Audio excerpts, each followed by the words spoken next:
They called me my father's greatest weakness. 4 days later, the board was preparing to sell the company he had spent 15 years building. They accused him of hiding millions inside a secret trust for his adopted daughter. They forged a story using his real signature. They offered me the career of a lifetime if I quietly disappeared before the hearing.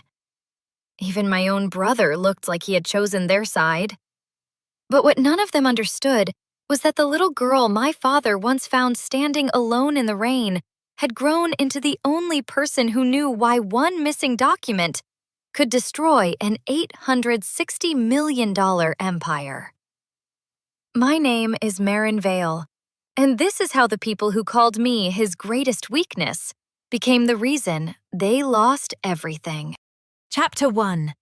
The key he placed in my hand.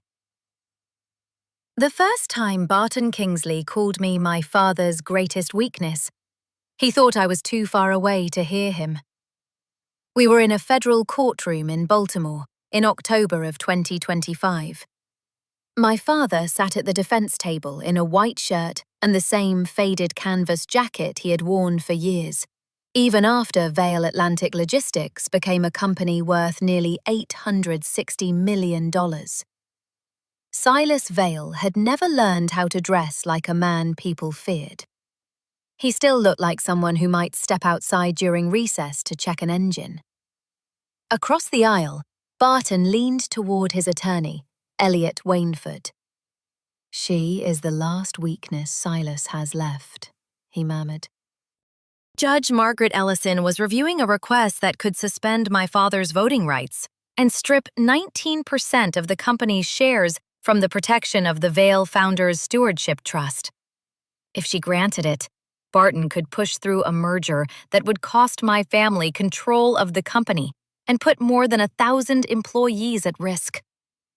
I had not yet told anyone what I carried into that courtroom. Barton was wrong about what weakness looked like. But he was right about one thing. The fight had begun with me. 15 years earlier, I was 13 years old and standing beneath a cracked awning near the old Greyhound terminal in Baltimore. It was April, but the rain had the hard, cold edge of winter. Water had soaked through my shoes. I held a plastic grocery bag against my chest because it contained the only school records I still had. Everything else fit inside a torn backpack. One change of clothes, a notebook, a toothbrush, and $3 folded into the back cover of a paperback. I had left a temporary home that afternoon because staying had started to feel more dangerous than sleeping outside. By then, I had already learned that adults often made promises while they were looking directly at you. They said they would call. They said they would come back. They said the next place would be different. Then responsibility became inconvenient, and they disappeared. I saw Silas before he saw me. He came down the sidewalk in work boots and dark coveralls, carrying a metal lunchbox. Grease marked the cuffs of his sleeves. He looked tired enough to pass me without noticing. Instead, he stopped several feet away. "Are you waiting for someone?" he asked. I did not answer. He looked at the rain, then at the thin jacket I had pulled tight around myself. "I am not going to come any closer," he said. "I am going to call someone who can help." He took out his phone and contacted the police. Then he asked to be connected with Child Protective Services. He did not try to touch me. He did not ask me to get into a car. He stayed where I could see both of his hands. A few minutes later, he crossed to a nearby convenience store and returned with a paper cup of warm milk and a cheap blue coat. He placed them on the dry part of the sidewalk between us. "You do not have to take them," he said. "They can stay there." I waited until he stepped back before reaching for the coat.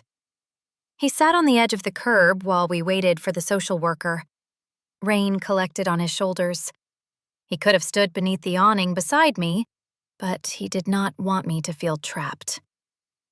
When the police car finally appeared at the end of the block, I looked at him. "Will you come back?" I asked. He studied my face for a moment. "I will stay until they get here," he said. "Tomorrow morning I will call and ask where they took you." He did not promise anything larger than he could control. That was probably why I believed him. He stayed until the social worker drove me away. The next morning, he called. For several weeks, that was all he did. He called the office. He asked if I was safe. He spoke with my caseworker. He did not ask for information he was not allowed to have. He simply kept showing up in the small ways the system permitted. Eventually, he asked what it would take to become a foster parent. Silas was 37 then. He was a widower, raising his 15-year-old son, Evan, in a small rented house in Dundalk. He worked as a diesel technician near the port and had little savings. Every practical fact argued against adding another child to his life. A social worker asked him why he wanted to take on the responsibility. Silas did not give her a noble speech. "A child asked if I would come back," he said. "I do not want to become another adult who teaches her that promises only matter when they are convenient." He completed the background checks, classes, interviews, financial reviews, and home study. I remained in temporary foster care while the process moved forward. Near the end of 2010, I was placed with the Vales under supervision. Evan did not welcome me with open arms. He was not cruel. He was careful. His mother had died several years earlier, and he had built a life in which it was just him and his father. I was a stranger, carrying a plastic bag of school records into the room that had once been used for storage. On my first night, I found a clean blanket folded outside my door. Evan stood at the end of the hallway with his hands in his pockets. "Dad says you do not have to leave," he said. Then he walked away before I could answer. It was not warmth, exactly, but it was the first thing that felt like permission. The adoption became final in September of 2011. After the hearing, Silas drove us home and asked me to wait on the porch. He unlocked the door, stepped inside, then returned with a small brass key. He placed it in my palm. "In this house, you do not have to ask permission to belong," he said. "No one gets left outside in the rain." He never mentioned gratitude. He never told me what I owed him. I put the key on a thin cord and wore it beneath my shirt for years. In March of 2012, Silas rented a leaking garage in Sparrows Point and started Vail Harbor Freight with 3 used tractor units. Evan spent weekends helping him repair engines and check routes. I sat at a folding table, entering invoices into an old computer and sorting paperwork into cardboard boxes. Drivers came through the garage with contracts they barely understood. One afternoon, I watched a man sign a document after reading only the first page. Silas took it from him and handed it back. "Read the rest," he said. The driver laughed and said he trusted the company. Silas shook his head. "Trust the person," he said. "Read the paper." Later, he gave me the version of that lesson I never forgot. "You may not have much money, Maren, but do not sign anything you have not read to the last line." Vail Harbor Freight did not become successful quickly. One winter nearly destroyed it. 2 trucks broke down within the same week. A customer refused to pay on time.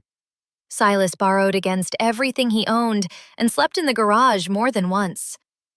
He survived by finding loads for trucks that would otherwise return empty, taking small, cold storage contracts larger companies ignored, and keeping promises to drivers who had been treated as disposable elsewhere. The company grew one route at a time. So did we. I decided to study law after one of our longtime drivers lost part of a settlement because he had signed an agreement he did not understand. He had not been wrong. He had simply been outmatched by the language on the page. I wanted to understand that language. When I entered law school in 2019, My financial aid did not cover everything. Silas sold the first tractor unit he had ever owned. I was furious when I found out. That truck started the company, I told him. He looked toward the empty space where it had been parked. I did not sell our history, he said. I made sure my daughter would never be helpless in front of a piece of paper again. Evan supported the decision, but I saw the pause before he said so. He had turned down the chance to study out of state and stayed beside Silas as the company expanded. He never blamed me, but I began to understand that love and hurt could occupy the same room. I passed the Maryland bar in 2022 and joined Hartwell and Pike in Washington, D.C. I worked on trust disputes, internal investigations, and corporate governance cases. By 2025, I had 3 years of serious experience. I was capable. I was not famous. And I had never handled anything as large as the crisis waiting for my family. At the dinner after I passed the bar, Silas raised his glass and said I had learned how to protect myself. Evan looked through the window toward the old garage. One day, he said, you may have to protect something Dad thinks no one can take. I thought he meant contracts, voting agreements, or the increasingly complicated paperwork of a growing company. 3 years later, I understood what he had sensed before I did. The first thing they tried to take from my father was not his company. It was his right to tell the truth about his own life. Chapter 2. The Empire That Outgrew Our Family. Looked You, Chapter. By 2016, the company my father had started in a leaking garage no longer fit inside the life we had built around it. Vail Harbor Freight had become Vail Atlantic Logistics, a network of refrigerated warehouses, intermodal yards, and freight routes stretching from Maryland through Pennsylvania and into Ohio. By 2025, nearly 4,800 people depended on the company for a paycheck. Independent analysts valued it at close to $860 million. Silas still wore the same canvas jacket to work. He still ate lunch with drivers when he had time. He still walked through the repair bays without announcing himself and asked mechanics whether they had what they needed. But he no longer knew every employee by name. The business had grown beyond handshakes, memory, and the belief that good people would naturally do the right thing. My father did not understand that until it was almost too late. In 2015, Vail won a logistics contract connected to the Department of Defense. It was not glamorous work. We moved equipment, refrigerated supplies, and replacement parts through a network of ports and rail connections. The contract gave the company enough stable revenue for Silas to buy back shares from an early investor who wanted out. When Vail took on institutional capital the following year, Silas hired Thomas Keene, a respected Maryland attorney, to help protect the founding shares. Thomas created the Vail Founders Stewardship Trust. Silas kept 32% of the voting power in his own name. The trust held another 19%. Together, the founding bloc controlled 51% of the company. At the time, I knew almost none of that. Silas told me only that my name appeared in certain succession documents. He made it sound administrative, something that might matter decades later if he retired or became too ill to make decisions. He did not tell me the trust held actual voting shares. He did not tell me I had been named its successor protector once I turned 28 and became a licensed attorney. He did not explain any of it to Evan either. Silas believed secrecy would prevent competition between us. He thought it would keep me out of boardroom politics and spare Evan from feeling that his father had placed legal authority in the hands of his adopted daughter. It was a decision made from love. It was still a mistake. June Holloway understood that before any of us did. June had worked with Silas since the company was small enough for payroll records to fit inside 2 metal filing cabinets. By 2017, she was responsible for corporate records and governance notices. Every year, she sent an annual certification of trust authority to the corporate secretary. She saved the delivery confirmations, indexed the correspondence, and maintained paper backups even after the company moved most of its records online. June had silver hair, careful handwriting, and no patience for executives who treated documentation like clerical decoration. She warned Silas more than once. "The company is too large for people to rely on what they remember agreeing to," she told him. Silas always nodded. Then he postponed the reforms. He believed culture could protect what paperwork could not. That belief made Barton Kingsley look useful. Barton joined the board as Vail Atlantic prepared for another round of expansion. He had spent decades advising transportation and infrastructure companies. He spoke calmly, dressed perfectly, and never raised his voice when a well-placed sentence could make someone feel unqualified. He did not arrive sounding like a villain. He talked about professional governance, institutional discipline, and reducing founder concentration risk. He said Vale needed a clearer succession plan. He argued that a company with thousands of employees could not depend on the judgment of one man, even if that man had built it. Some of what he said was true. That was what made him dangerous. Silas believed they disagreed only about style. My father trusted people who stated their position directly. Barton understood that and made sure every concealed intention wore the language of responsible management. Priscilla Van Dorn entered the picture through a proposal to finance an expansion of our rail network.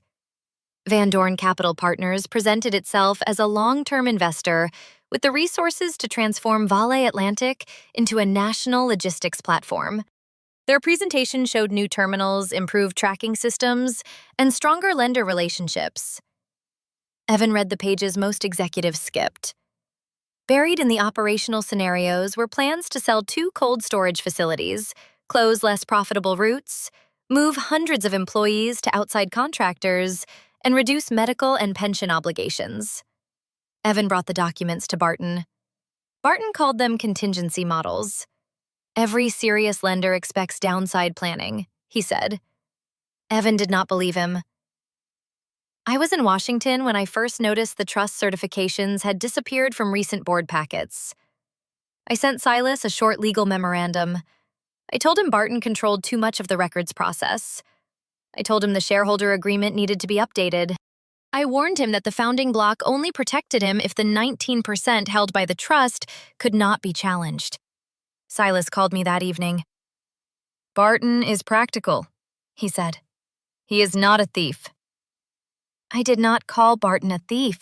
I told him control of information was often more valuable than control of money. Silas promised to review it after the next quarterly meeting. He never did. Around the same time, June discovered that her system permissions had been reduced. The annual certifications she had filed were moved into a folder marked Archived Legacy Documents. Then, Barton asked her to sign an affidavit stating that the board had not formally acknowledged the trust in recent years. June read every line. She refused. 2 weeks later, she was placed on administrative leave as part of what Barton called the modernization of records management. Silas was told the change was temporary. June knew better. The first evidence of what Van Dorn planned to do came from Rosa Martinez. Rosa managed the Dundalk cold storage facility. She had worked for Vail for almost 18 years and could identify a failing refrigeration compressor by the sound it made through a concrete wall. Her daughter had died young, and Rosa was raising her granddaughter. The health insurance Vail provided was not a benefit she considered optional. She found a draft labeled Workforce Optimization in a planning directory that had not yet been locked. It projected that approximately 1,400 positions could be eliminated or transferred to contractors without the same benefits. Rosa printed the document and gave it to Evan. He drove to Silas's office before sunrise. "They do not want to invest in Vail," Evan said. "They want to borrow money against our assets, buy the company with that debt, and make our employees pay it back." Silas looked through the pages. "There is no final merger agreement," he said. "There does not have to be one for this to be real. We cannot run a company on suspicion." Evan placed both hands on the desk. "Dad, You are still running a company worth almost $1 billion, like everyone is shaking hands in the garage. Silas did not answer. Evan called me next. I was preparing for a hearing in a trust dispute and could not leave Washington that afternoon. I told him the document mattered, but we needed to authenticate it before anyone went public. That was not what he wanted to hear. "You can leave and come back when the paperwork becomes important," he said. "I have to look at 4,800 people every day." The words hurt, because there was truth inside them. Evan had stayed. He had spent years dealing with broken equipment, labor disputes, weather delays, and customers who expected freight to move no matter what failed in the middle. I told him if he released an unverified draft, Barton would claim our family was manipulating the board to protect Silas. Evan went quiet. "You always know what not to do," he said. "That must be easier from Washington." He ended the call before I could answer. A few days later, Barton asked Evan to meet privately. I did not learn the details until much later. Barton told him Silas had no real succession plan because he did not trust his own son. He said I had been given a role in the trust, while Evan had been left to manage trucks and warehouses. Then he offered Evan a future. If Evan supported a leadership transition, Barton said he could remain chief operating officer after a merger with Van Dorn. Evan did not accept. He did not refuse either. At the time, that silence would become one of the most frightening things between us. The document that changed everything reached me on a Thursday morning. June sent me a scanned copy she had received from an anonymous source. It appeared to be a board consent from 2016. The pages described value connected to the defense logistics contract and a transfer involving a family trust. Silas's signature appeared at the end. It was not a blurry copy or an obvious imitation. I had seen his signature on birthday cards, loan agreements, company documents, and the papers that made me his daughter. It looked real. I called him immediately. He answered on the third ring. I asked if he was alone. He said yes. I looked again at the signature and felt the old brass key beneath my shirt, where I still wore it on difficult days. "Did you sign this document?" I asked. Silas did not answer at once. For the first time in my life, his silence did not feel patient. It felt guarded. Then he spoke. "Yes," he said. "I signed it." The lie built from a real signature. I left Washington before sunset and drove north through rain that followed me almost the entire way to Baltimore.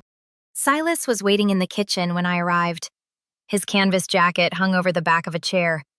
Evan stood near the window with his arms folded, staring toward the dark yard, as if the answers might be outside. The scanned document lay on the table between them. I placed my bag down and looked at Silas. "Tell me exactly what you signed." He pulled out a chair, but did not sit. "In 2016, one of our early investors wanted out. The defense logistics contract had given us enough cash flow to buy back his shares. Thomas Keene structured the transaction." "And the trust?" "Yes." Silas explained that the shares had been purchased legally, then transferred into the Vail Founders Stewardship Trust. No company money had gone into an account for me. No funds had been hidden under my name. The trust held voting stock. I turned the document toward him. "Then why am I in this?" Silas looked at Evan before answering. "Because Thomas named you the successor trust protector." The room became very quiet. I felt the brass key beneath my shirt. "You named me what?" "The trust protector," he said. "Once you turned 28 and became a licensed attorney." I stared at him. A trust protector was not a beneficiary. I could not withdraw money, sell shares to myself, or inherit control of the company. My role was supposed to be independent. If there were a hostile takeover, a conflict involving the trustee, or an attempt to suppress governance records, I could ask a court to protect the trust's voting rights. I understood the legal design immediately. What I could not understand was why no one had told me. You handed me a key when I was 14 because you wanted me to know I belonged in your home. Silas lowered his eyes. But you hid the key to something that could tear this family apart because you decided I did not need to know. I was trying to protect you. From what? From becoming part of a fight you never asked for. I looked at Evan. He had gone still. And him? Silas rubbed a hand over his face. Evan was always meant to lead operations. The trust protector had to remain independent from anyone managing the company. Evan gave a short, humorless laugh. So she got independence, and I got a job description. That is not what I meant. No, Dad, it is exactly what you meant. You made a future for both of us, and told neither of us what it was. Silas stepped toward him. I did not want you competing. Evan looked at him then. You do not prevent competition by hiding the finish line. Silas had made the decision out of love. I believed that. It did not make the damage smaller. You cannot protect adults by keeping them outside the truth, I said. At some point, that becomes control. By the next morning, Barton Kingsley had turned the truth Silas concealed into the lie that nearly destroyed him. Rebecca Sloan called me before 9. She was a business reporter in Baltimore with a careful reputation and a voice that never revealed which answer she expected. I have documents showing your father transferred value connected to a federal defense contract into a family trust naming you. Do you have the entire agreement? I have the board consent and supporting pages. Count them. She paused. What? Count the pages. Then check whether the page numbers, fonts, and dates match. My source says the packet is complete. My father's signature may be real. That does not mean the document in front of you is. Are you denying that the trust exists? I am telling you, I will not authenticate a document I have not examined. Rebecca gave me until noon. The story went live at 12:14. Founder used military contract profits to enrich adopted daughter. The consequences came faster than any formal investigation could have. A bank placed Vele's revolving credit line under review. A federal customer postponed negotiations on a new contract. 2 major clients demanded written assurances that the company's leadership remained stable. Employees began calling supervisors to ask whether payroll was safe. Van Dorn Capital Partners issued a statement saying it remained prepared to provide stability if Vale's board requested assistance. They created the fire, then stood outside holding a bucket. Barton called an emergency board meeting that afternoon. I attended remotely with Daniel Reeves, the attorney Silas had retained. Evan sat beside our father in the boardroom. June was not allowed into the meeting because she was still on administrative leave. Barton spoke in the same measured tone he used when describing layoffs as operational efficiencies. Silas has acknowledged the trust, the transfer, and the involvement of a close family member. Until these transactions are independently reviewed, he should temporarily step away from executive authority. Silas leaned toward the microphone. I created a legal voting trust. I did not enrich my daughter. You signed the transfer documents. I signed a share transaction. And Maren Vale appears in the succession structure. Yes. Barton let the answer sit in the room without context. That single word reached the press before the meeting ended. By evening, it was being reported as a confession. Owen Price, one of the independent directors, did not support removing Silas as CEO, but without an authenticated copy of the trust, he voted to restrict Silas from acting alone on any merger, trust matter, or major asset transaction. The motion passed. My father kept his title. He lost the power to stop the machinery moving around him. Daniel filed preparations for emergency relief in the United States District Court for the District of Maryland. The complaint involved allegations of wire fraud, manipulated records tied to a federal contract, and an urgent transaction crossing state lines. The court could hear the federal claims and the related governance dispute. We divided the work. Daniel represented Silas. Rachel Boone, a partner at Hartwell and Pike, agreed to represent the trust independently. I would assist as the newly disclosed successor trust protector, but I would not serve as the trust's primary counsel. If I testified, Rachel or Daniel would question me. Dr. Naomi Feld began tracing the financial relationships around Barton and Van Dorn. Caleb Monroe started examining the scanned document and its metadata. June gathered every receipt and filing reference she still possessed. I went looking for the trust. Thomas Keene had retired years earlier. His old Annapolis office had closed, and the firm that purchased his practice had transferred archived files to a records facility in Harrisburg, Pennsylvania. I drove there the next morning. The clerk searched the database twice. The Vail box was transferred out 7 weeks ago. Transferred where? The destination field is restricted. Who authorized it? She printed the request. June Holloway's signature appeared at the bottom. I called her from the parking lot. June, did you authorize the transfer of Thomas Keene's Vail files? No. Your signature is on the request. My signature has not looked like that in 20 years. The box was gone. For the first time since the crisis began, I had reached a locked door with no legal argument strong enough to open it. The call from Adelaide Mercer came while I was driving back toward Maryland. She was the managing partner of Mercer Hale, one of the New York firm's attorneys at my level talked about in lowered voices. We have been following your work, she said. You have a future beyond this family conflict.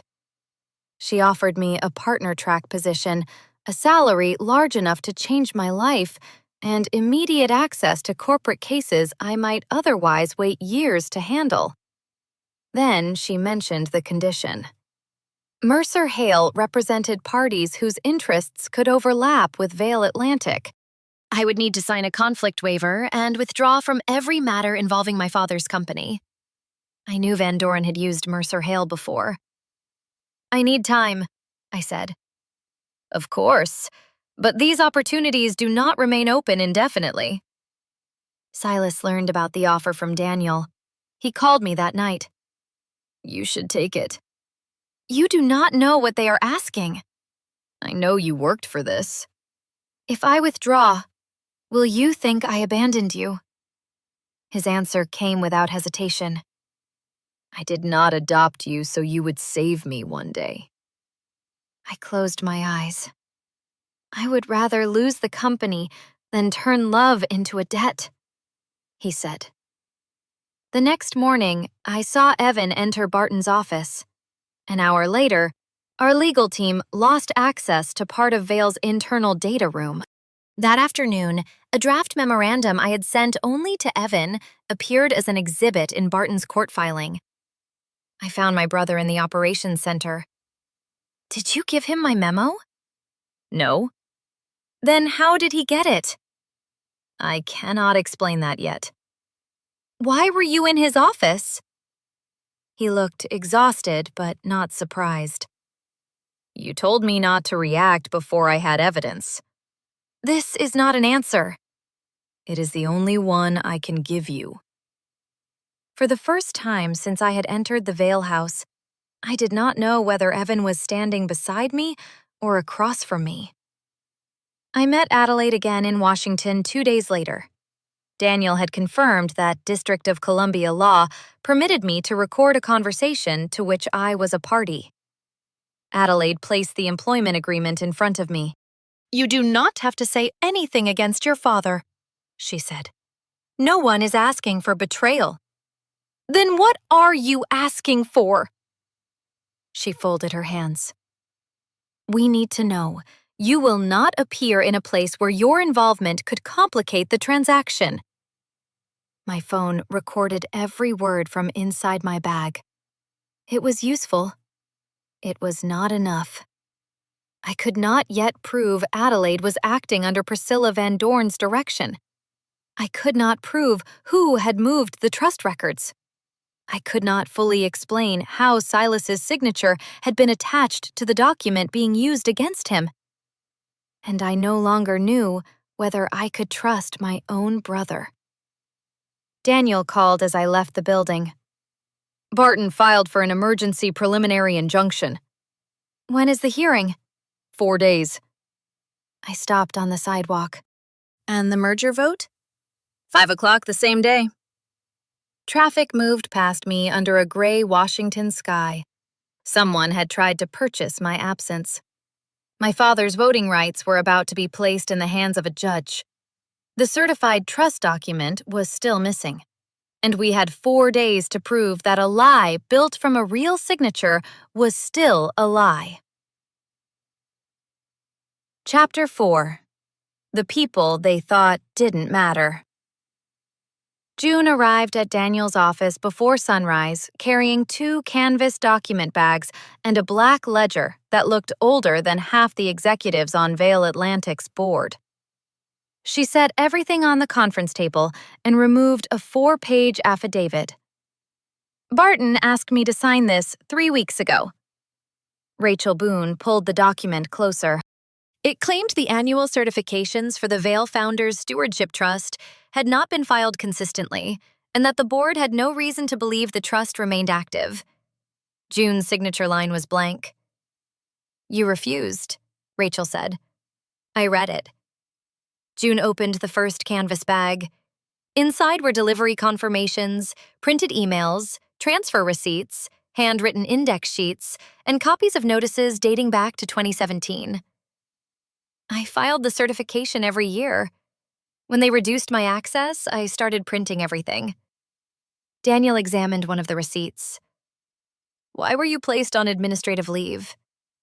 "Because Barton needed that affidavit before the merger." Silas stood near the window, his hands in his pockets. "You warned me." June looked at him without anger. "Yes. I thought he was reorganizing the record system." June closed the ledger. "Your father thinks other people take promises as seriously as he does." She turned toward me. "That is a good quality in a father. It is a vulnerability in a chief executive." Silas did not defend himself. Caleb Monroe called us into the next room an hour later. The disputed document filled 2 large monitors. "The signature is authentic," he said. Silas's name appeared at the bottom of the final page. Caleb opened a second file beside it. "This is the signed page from the original 2016 board consent. Same compression pattern, same fold mark, same scanning defect near the lower margin." "So they copied a real signature page," I said.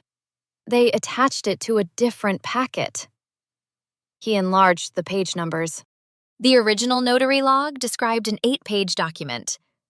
The packet Barton submitted contained 11 pages. Several pages used a font version that did not exist when the document was supposedly executed. "The pages describing a transfer for Maren's benefit were created or modified in 2025, Caleb said. "I can establish that the packet was assembled from separate sources." Daniel folded his arms. "Can you establish who assembled it?" "Not yet." The document had been manipulated. That did not automatically prove Barton had manipulated it. Every fact still needed a bridge. Naomi Feld arrived that afternoon with a financial chart spread across 3 sheets of paper. She traced a line from Van Dorn Capital Partners to a Delaware consulting company, then to a shell entity controlled by one of Barton's longtime associates. $2.4 million, she said. It is listed as a strategic advisory fee. When was it paid? I asked. 6 days before Rebecca Sloan received the first allegations. Naomi placed another document beside the chart. Barton also receives an option to purchase equity in the surviving company if the merger closes. Daniel studied the papers. That gives us a conflict of interest. A strong one, Naomi said. It does not prove bribery by itself. None of our evidence was a miracle. It was a collection of facts that would have to support one another under pressure. At the Dundalk facility, Rosa Martinez found the part of Van Dorn's plan that Barton had kept away from the board. She met Evan in a maintenance office above the refrigerated loading bays. Below them, forklifts moved through white vapor while trucks backed into the docks. Rosa handed him the full workforce plan. They call this optimization, she said. My granddaughter calls our insurance the reason she can breathe. The plan proposed selling 2 cold storage facilities, converting hundreds of workers into contractors, reducing pension contributions, and eliminating or restructuring approximately 1,400 jobs. The acquisition would be financed largely through debt secured by Vale Atlantic's own assets. Van Dorn intended to make the company pay for its purchase. Evan sent the plan to Owen Price. Owen called him almost immediately. This is not what the board received. The board received a summary. The summary showed temporary staffing adjustments. The full document shows 1,400 families. Owen went silent. Who else has this? Not enough people. The next break came from the memorandum that had appeared in Barton's court filing. I had sent the draft only to Evan. At first, it looked identical to the version stored on my laptop. Then I noticed a faint mark beside the footer on page 6. It was a tracking watermark. I found Evan in the operations center with several access logs open across his monitors. You marked the memo. He looked up. Yes? You wanted Barton to receive it.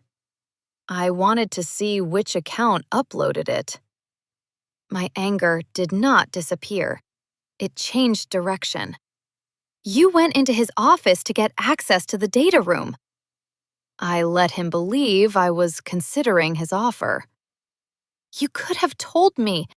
If I told you, you would have told Daniel. If counsel directed it, Barton's lawyers could attack how the evidence was collected. You let me think you betrayed us. His face tightened. I let Barton think I might. That is not the same thing. No. He looked away. But it was the only way he would open the door.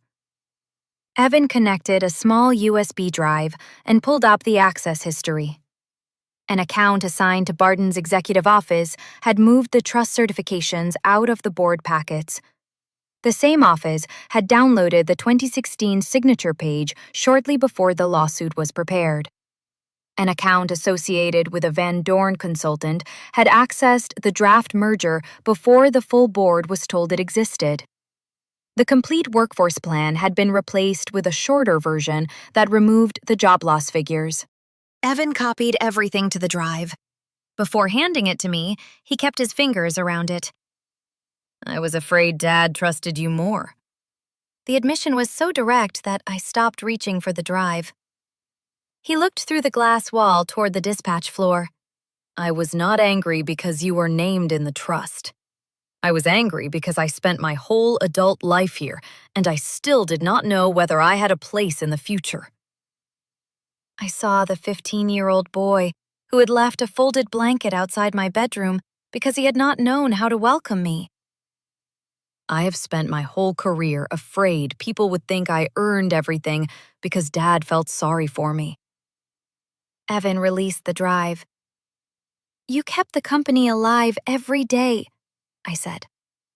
I only learned how to protect what you kept alive. He nodded once. Then protect it. Rebecca Sloan called while I was driving back to Daniel's office. My source gave me an incomplete packet, she said. Are you retracting the story? Not yet. Your father signed a related document, and the trust exists. That is fair. But I am publishing an update. The integrity of the packet is disputed, and I am delaying the follow-up until the records are examined. Rebecca was not becoming our ally. She was correcting what she could verify. That mattered more.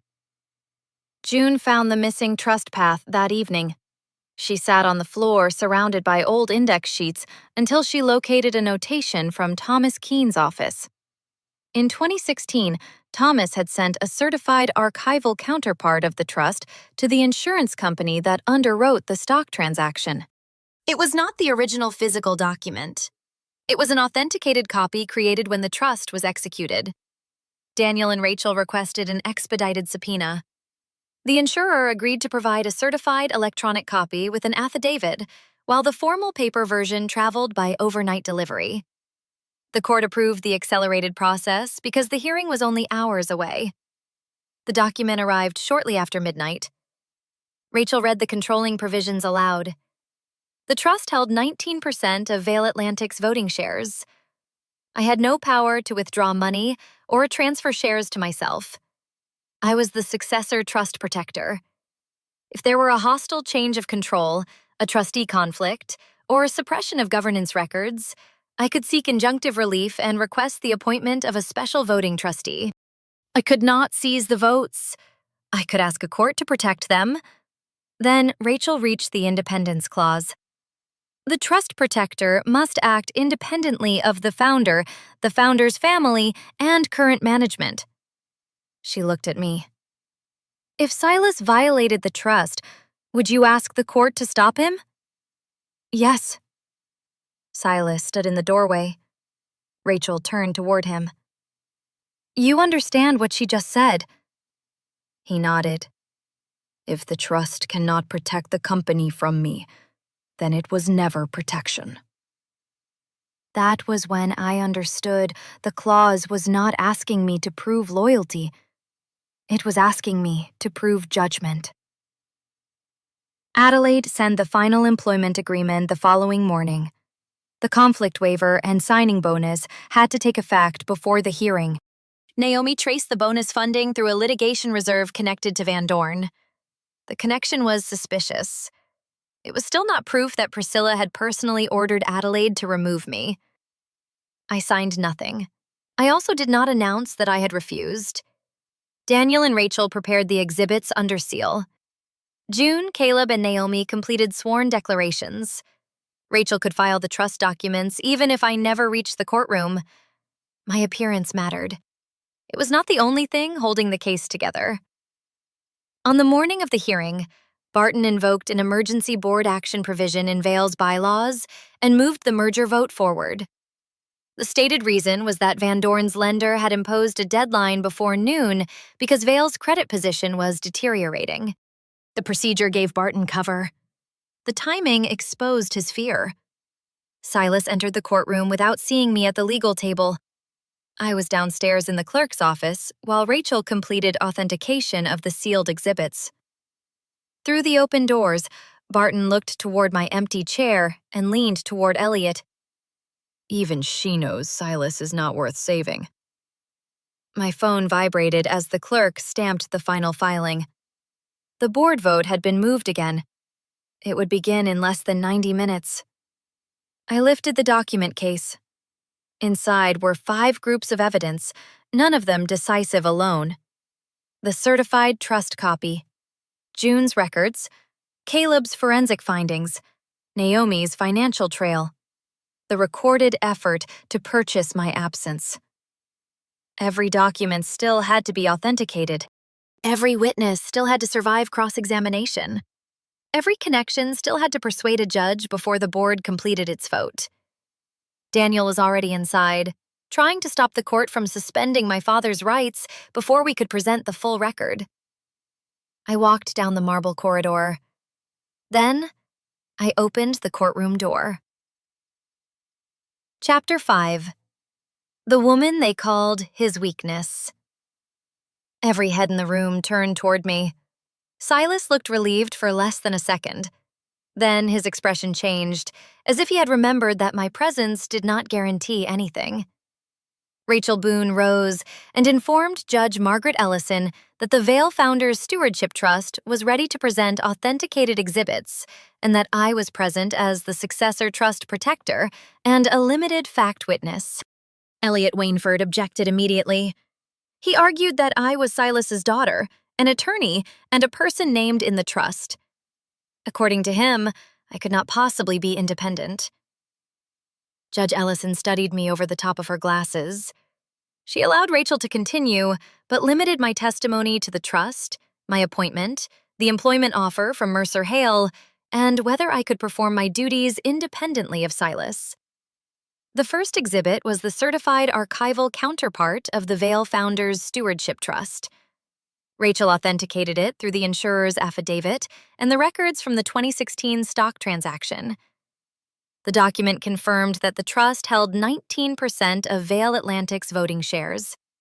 It was not a bank account created for me. I had no authority to withdraw money, sell the shares to myself, or use the trust for personal benefit. Its purpose was to protect the company against a hostile change of control, conflicts involving the trustee, and the suppression of governance records.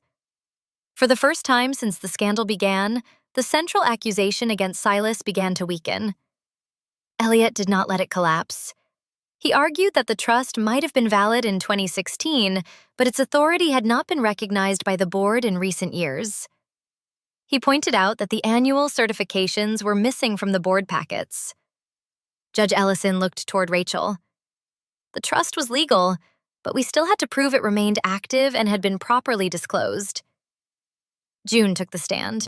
She presented delivery receipts, annual certifications, index entries, and emails documenting every filing from 2017 through 2025. Elliot asked whether she expected the court to rely on the memory of a retired records employee. June did not react to the insult. She placed both hands on the witness table. "I am not asking the court to trust my memory," she said. "My job was to make sure no one had to." Caleb then presented the access logs. The certifications had not disappeared because June failed to file them. They had been moved out of the board packets after Barton's executive office took control of the records system. The second argument against the trust began to fall apart. Then Caleb addressed Silas's signature. He showed the original 2016 board consent, the notary log, the 8-page record, and the 11-page packet submitted by Barton's side. Silas had signed the purchase of voting shares and their lawful transfer into the trust. The signature page was real. The pages attached to it were not the pages he had signed. Several had been created or modified in 2025. Judge Ellison turned to Elliot. "Where did your clients obtain this packet?" she asked. Elliot glanced at Barton before answering. He said the documents had been supplied by his clients and that he had not been informed of any discrepancy. Barton leaned forward. "A reconstructed packet does not change the economic reality," he said. "Vail Atlantic is in distress, and Van Dorn is the only buyer prepared to stabilize it." For a moment, he regained control of the room. Even if the accusation against Silas was flawed, Barton argued that the merger could still benefit the shareholders. That was when Naomi Feld presented the financial trail. The $2.4 million strategic advisory fee had traveled from a company connected to Van Dorn into a shell entity controlled by one of Barton's associates. Barton would also receive the right to purchase equity in the surviving company after the merger. The leaked allegations, the reduction in Vail's internal valuation, the lender pressure, and Van Dorn's offer of $545 million all followed in sequence. No single document said they had manufactured the crisis. Together, the timeline showed who benefited from it. Evan testified next. He admitted Barton had offered to keep him as chief operating officer if he supported the leadership transition. Elliot asked whether Evan had ever resented my place in the family or the trust. Evan said yes. He admitted he had sometimes felt excluded from the company's future. Then he looked toward the judge. "My feelings do not change the access logs," he said. "The court does not have to believe I am a good brother. It only has to read the data." The full workforce plan was authenticated through Evan, Rosa Martinez, and Owen Price. It proposed selling 2 cold storage facilities, reducing benefits, moving workers to contractor status, and eliminating or restructuring approximately 1,400 jobs. Vail Atlantic's assets would secure the debt used to buy the company. Owen confirmed the board had never received the complete plan. He said he would not have voted to restrict Silas if he had known what Barton had withheld. Elliot turned to me last. He asked about the night Silas found me near the bus terminal. He asked about the adoption, the house in Dundalk, the truck Silas sold, my tuition, my legal career, and the Vail name attached to every professional achievement I had earned. He wanted the court to see gratitude as a conflict. I did not deny any of it. Silas gave me a home, an education, a family, and the first place where I did not have to ask permission to stay. Then I told the court what I had learned about debt. A debt is something a person repays so they can be free of it. A principal is something a person keeps because they have chosen who they intend to become. The documents would have meant the same thing if Silas had never been my father. Elliot asked whether I would ever act against him. I said I would. If Silas concealed records, sold trust shares for personal gain, or used the trust to preserve his own power at the company's expense, I would ask the court to stop him. Silas gave one small nod. Judge Ellison noticed. Rachel then introduced the Mercer-Hale offer. The court reviewed the employment agreement, the conflict waiver, the signing bonus, the meeting record, and the recording made in Washington. Adelaide had not asked me to lie. She had said no one needed me to betray Silas. They only needed me absent from the place where I might complicate the transaction. Elliot argued that Adelaide had not been proven to act for Priscilla Van Dorn. Rachel produced an email showing Adelaide had reported the result of our meeting to Van Dorn's outside counsel. It was not a criminal conviction. It was enough to make the transaction look anything but independent. Daniel checked his phone and stood. The emergency board vote was scheduled to begin in minutes. Judge Ellison called a brief recess. In the hallway, Silas came toward me slowly. "I thought you had gone," he said. "If you had known the plan, you would have tried to protect me. You might have exposed it." He looked down. "I should have told you about the trust." I did not need an apology for believing I was capable.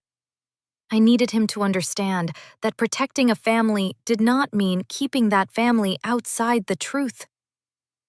This time, he said he understood. When we returned, Judge Ellison issued her order. She refused to suspend Silas's direct voting rights. She found that the trust had shown a substantial likelihood of proving its authority over the 19% block. She stopped the merger and the emergency board vote. She appointed an independent special voting trustee under court supervision and allowed me to continue as trust protector without granting me personal control of the shares. Barton was barred from decisions involving the trust, the merger, Van Dorn, and preservation of the disputed records. All relevant data had to be preserved. The evidence concerning altered documents and possible witness interference would be referred to the proper authorities. No one was arrested that morning. No one was declared guilty. But the transaction was dead. Barton lost because he had dismissed the people he believed did not matter. He underestimated June because she kept records. He underestimated Rosa because she managed a warehouse. He underestimated Evan because he thought hurt could be purchased with a title. He underestimated me because he mistook love for weakness. Within weeks, Barton was suspended as chairman. Van Dorn withdrew from the merger and faced civil claims from investors. Elliot ended his representation after learning how much information had been withheld from him. Vail Atlantic survived, but it did not return to the way it had been. Silas admitted that trust between people could not replace corporate governance. The company created an independent audit committee, a compliance division, a stronger record system, a transparent succession plan, and an employee advisory council. Evan remained in charge of operations, but no one named him the automatic heir. June supervised the restoration of the record system before retiring on her own terms. Rosa joined the employee council. I became an independent legal advisor to the trust, not the owner of the company and not the keeper of my father's power. Several weeks later, Silas and I stood together at Sparrow's Point. Trucks moved through the yard. The cold storage buildings were still open. The intermodal line continued carrying freight west. I took the old brass key from beneath my shirt and placed it in his hand. He looked down at it. "Why are you giving this back?" he asked. It was not the key to his empire. It was not payment for what he had done for me. It was a reminder that before there were shares, court orders, and boardrooms, he had given a frightened child the right to walk through a door without fearing she would be sent away. "I did not adopt you so you would save me one day," he said. "I know. I told him he had only taught me that when someone who belonged to your family was standing outside in the rain, you did not close the door." Silas held the key in his palm. I stood beside him, no longer the girl waiting for an adult to come back, and never the heir to an empire. I was simply the woman who had chosen to stay. Together, we watched the trucks leave the yard beneath a clear sky washed clean by rain. Do you believe family is defined by blood or by the people who choose to return when you are standing alone? Share your thoughts in the comments. And if you believe quiet loyalty can be stronger than revenge, stay with us for the next story.